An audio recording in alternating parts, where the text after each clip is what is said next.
అందరూ? Hope you all good. చాలా రోజుల తర్వాత నేను ఒక వీడియో చేస్తున్నాను. ఈరోజు క్షీరాబ్ది ద్వాదశి అంటండి. ముందుగా అందరికీ క్షీరాబ్ది ద్వాదశి శుభాకాంక్షలు. నాకు ఇంతవరకు ఇదంటే ఏంటో కూడా తెలీదు. నిన్న అన్ఎక్స్పెక్టెడ్గా యూట్యూబ్ చూస్తున్నాను అనమాట. సో అందులో చెప్పారు, హెల్త్ ప్రాబ్లమ్స్ ఉన్న, సౌభాగ్యం కోసం అయినా సరే, ఇంకా ఏమన్నా ప్రాబ్లమ్స్ ఉన్నా వాటికి చాలా మంచి పూజ ఇది చేసుకోండి ఇంట్లో అని చెప్పి ఒక వీడియోలో చూసా.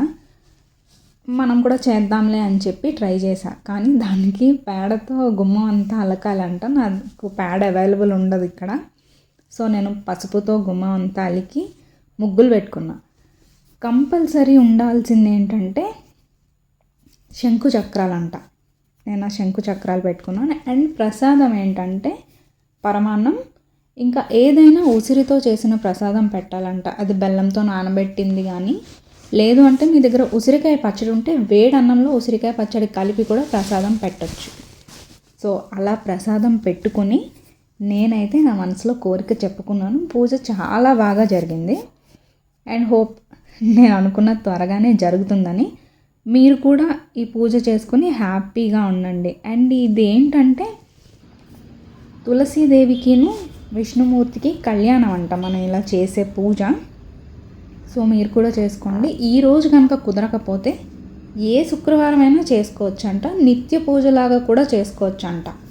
సో నేను ఇప్పటి నుంచి నా ఫ్రైడే పూజలో ఇది యాడ్ చేసుకుందాం అనుకుంటున్నాను. సింపుల్గానే ఉంది. పరమాన్నం ఉసిరికాయలతోనే కదా, సో ఈ రెండే ప్రసాదం కాబట్టి ఇంకేం లేదు. రెడ్ క్లాత్ మాత్రం ఆ బ్లౌజ్ పీస్ ఆమెకి మనం చీర పెట్టినట్టంట. సో అది కంపల్సరీ పెట్టాలి. తులసి మాల వెయ్యాలి వీలైతే. అది కూడా గంధం రాసి తులసి మాల వెయ్యాలంట. నేను మాల కట్టడానికి నాకు టైం సరిపోలేదు. సో నేను తులసిని అలా పెట్టా చుట్టూ. ఈవినింగ్ పూజ చేస్తే తులసి మీద నీళ్లు వేయకూడదంటండి. నార్మల్గా లోపల వేసుకోండి. ఎందుకంటే ఈవినింగ్ పూట తులసమ్మ పడుకుంటారంట, నిద్రావస్థలో ఉంటారు. సో ఆ టైంకి తులసి మీద వాటర్ వేయకూడదంట. మార్నింగ్ చేస్తే మట్టుకి మీరు స్నానం అప్పుడు నీళ్లు చిలకరించవచ్చు.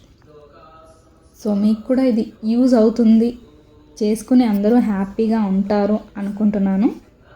నా వీడియో చూసినందుకు థ్యాంక్ యూ సో మచ్. నా వీడియోస్ మీకు నచ్చితే లైక్ చేయండి, షేర్ చేయండి, సబ్స్క్రైబ్ చేసుకోండి.